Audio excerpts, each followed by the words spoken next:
जो आप देख सकते हैं आत्मा मनोहर जैन आराधना मंदिर करनाल से इंद्री मार्ग पर जो बनाया गया उसकी भव्य तस्वीर आपको दिखाते हुए नजर आ रहे हैं। आप सभी दर्शकों से अपील रहेगी इसको शेयर करिएगा। आप देख सकते हैं बहुत ही भव्य मंदिर।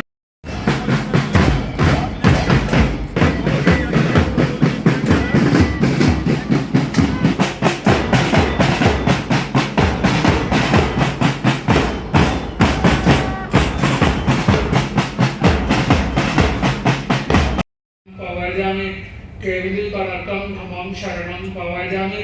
चार शरण दो खरण जगत में और शरण नहीं कोई होगा, जो भव प्राणी करे आचरण उसका सदैव।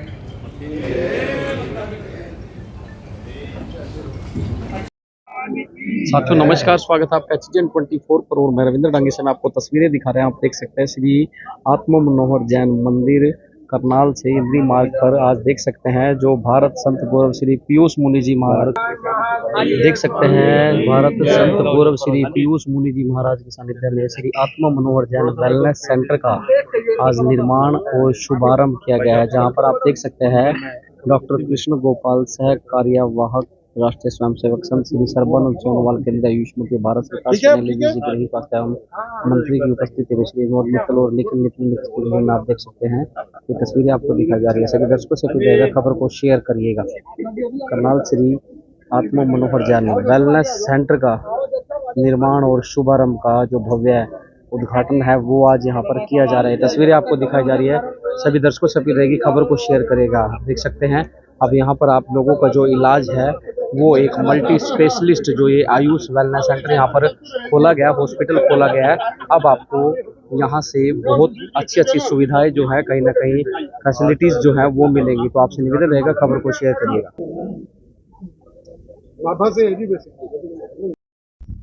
क्या कुछ कहोगे आज का जो कार्यक्रम किया गया उसको लेकर के कहना चाहिए? आज का आयोजन तीर्थ स्थल श्री घंटाकरण महावीर के वार्षिक स्थापना दिवस और यहाँ पर एक वर्ष से सेवा कर रहे श्री आत्मा मनोहर जैन चैरिटेबल हॉस्पिटल की वर्षगांठ के उपलक्ष्य में रखा गया।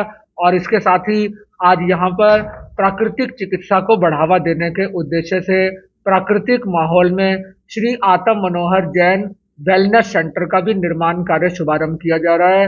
लगभग 7-8 महीने या अधिकतम 1 वर्ष की अवधि में ये प्रोजेक्ट कंप्लीट हो जाएगा। यहाँ पर 20-25 लोगों के लिए आवासीय व्यवस्था भी रहेगी ताकि यहाँ पर प्राकृतिक वातावरण में रहकर लोग स्वास्थ्य लाभ प्राप्त कर सके और बिना किसी औषधि के प्राकृतिक तत्वों मिट्टी, जल, वायु और शुद्ध सात्विक आहार के माध्यम से अपने रोगों से छुटकारा प्राप्त करके स्वास्थ्य लाभ कर सके। इस हेतु ये आज का कार्यक्रम रखा गया।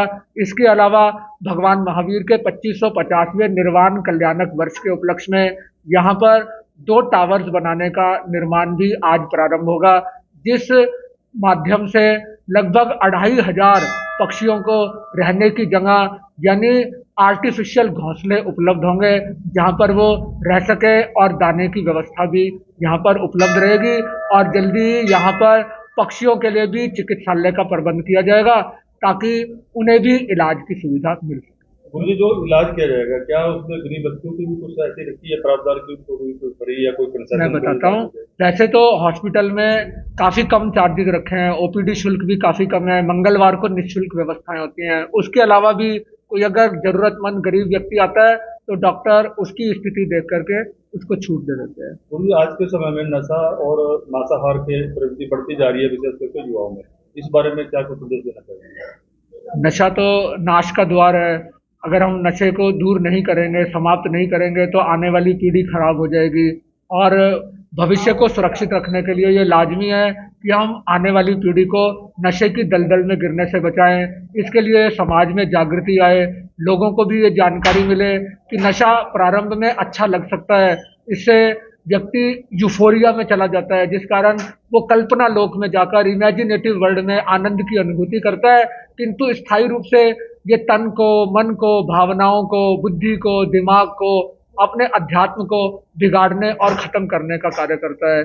इसलिए नशे के उन्मूलन करने के लिए सरकार भी प्रयत्नशील है, धर्म गुरु भी इसके लिए विशेष रूप से प्रयत्न करते हैं, लोगों को प्रेरणाएं देते हैं। हम खुद भी अनेक स्थानों पर नशा मुक्ति के कार्यक्रम आयोजित करते हैं ताकि नशे की बढ़ती हुई लत को रोका जाए। मुनि जी, अभी एक बात कही है कि 2500 घोंसले बनाए जाएंगे, लेकिन आज के समय में जो आप देख सकते हैं पक्षी है वो तो बिल्कुल ही लुप्त हो चुके हैं, खत्म हो चुके हैं। मैं आपको बताना चाहूंगा, हमारे यहाँ बहुत सारे पक्षी रहते हैं, क्योंकि यहाँ पेड़ काफी हैं, बहुत पुराने पुराने पेड़ हैं। हमारे यहाँ बहुत सारी गिलहरियां भी रहती हैं, कौवे लगभग 100-150 रोज आते हैं, कबूतर तो 500-700 कबूतर हैं जो यहीं पर भोजन ग्रहण करते हैं। तो इस तरह अगर आप उनके लिए साधन उपलब्ध कराओगे तो वो आएंगे, किंतु यह है कि ज्यादा आधुनिकीकरण के नाम पर और जितने मोबाइल टावर्स बन रहे हैं उसकी वजह से, क्योंकि यहाँ से ऐसी वेव्स निकलती हैं, वेवलेंथ पक्षियों के लिए खतरनाक होती है, तो वो लुप्त होते जा रहे हैं, एक्सटिंक्ट होते जा रहे हैं।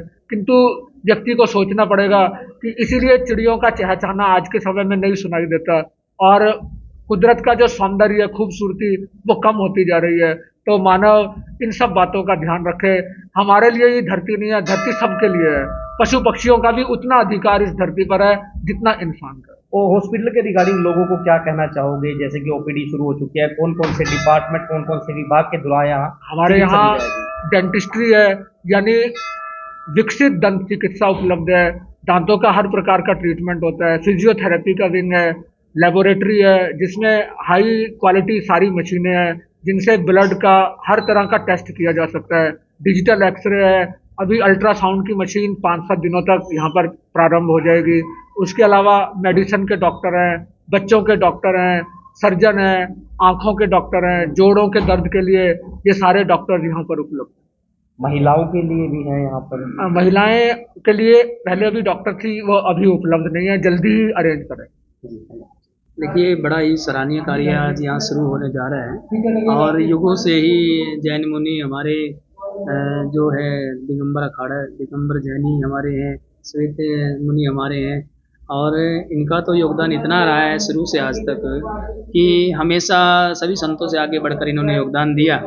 और इसी प्रकार हमारे पीयूष मुनि जी ने जो ये कार्य करनाल में किया है, ऐसे ही सभी संतों को प्रेरणा लेनी चाहिए, ऐसे ऐसे कार्य करने चाहिए। जो आज की युवा पीढ़ी है, विशेष करके बच्चे, स्कूली शिक्षा में कोई इस तरह की प्रेरणा नहीं दी जा रही है, तो इस बारे में क्या? मैं सभी अध्यापकों को, स्कूल वालों को यही प्रेरणा देना चाहूँगा कि आप लोग इन कार्य को आगे बढ़ाएं और अपने बच्चों को संतों की शरण में जरूर लेकर आएं, उनसे हफ्ते में एक दिन ज्ञान जरूर प्राप्त करें ताकि वो अच्छी लाइन पे चल सके। विद्यान और गुरु जी के आशीर्वाद से ये एक सफल कार्यक्रम हुआ है, इस बारे में क्या कुछ कहना चाहिए? आज जो इस प्रांगण में श्री आत्म मनोहर जैन हॉस्पिटल का जो महोत्सव मनाया गया और आत्म मनोहर जैन वेलनेस सेंटर का जो शुभारंभ किया गया है, मैं महाराज जी के चरणों में प्रणाम करता हूं कि इन्होंने एक ऐसी सोच रखी कि ये एक गरीब आदमियों के लिए यहाँ पे बिल्कुल कम से कम रेट, या जो नीडी लोग हैं जिनके पैसा नहीं है उनका फ्री में यहाँ इलाज होता है। ये एक अच्छी सोच महाराज जी ने रखी और इनके जो हमारे बड़े गुरु थे श्री आत्म मनोहर लाल जी महाराज, उनकी प्रेरणा से जो है महाराज जी आगे बढ़ रहे हैं। और इस तरह के आपने देखा हो पीछे कोरोना में भी यहाँ से रसोई चली और जो आसपास के गांव में जो नीडी लोग थे जिनको भोजन की जरूरत थी, यहाँ से हजारों की तादाद में पैकेट जाते रहे। महाराज जी अच्छी सोच रखते हैं। मैं जिनेंद्र देव के प्रभु के चरणों में प्रार्थना करता हूँ कि हमारा महाराज जी का स्वास्थ्य बना रहे और ऐसे ही सब लोगों की सेवा करते रहे। चर्चा में आया कि आप बहुत अच्छे समाज सेवा भी कर रहे हैं और जनता की हर वक्त सेवा में रहते हैं, चाहे वो शादी विवाह है, चाहे कोई भी आयोजन है, आप बढ़ चढ़ कर भाग लेते हैं। क्या कोई पार्टी में कुछ पद का है कुछ आपका? नहीं, देखिए हमारी पार्टी जो भारतीय जनता पार्टी है, वो ऐसी सोच रखते हैं कि जो अंतिम से अंतिम लाइन में खड़ा जो आदमी, अंत्योदय जिसको बोलते हैं, उसको आगे लेके आना है। तो हमारी ऐसी सिर्फ एक भारतीय जनता पार्टी विश्व में सबसे बड़ी पार्टी है जो हर वर्ग के लिए सोच रखती है। तो हम भी, मैं पिछले 5 साल से पार्षद हूँ अपने वार्ड नंबर 26 से, और सभी को आगे बढ़ने की इच्छा होती है। हम भी ग्रामीण, पानीपत ग्रामीण से सेवा करना चाहते हैं, जैसा भी पार्टी का आदेश होगा उस जैसा कि हरियाणा इतना बढ़ चढ़ कर आगे पंजाब का साथ नहीं दे रहा है, लेकिन कुछ नेता कहते हैं कि ये तो फर्जी किसान है, या कुछ कहते हैं कि ये में तो मैं कुछ नहीं सोचा कि किसानों की दुगनी आय कैसे हो, और उस पर वो बहुत अच्छे से काम कर रहे हैं। और अच्छे अच्छे नेताओं की, IAS अफसर की सलाह लेकर के जो काम कर रहे हैं, उनका एक ही उद्देश्य है कि किसानों की आय को दुगना किया जा सके।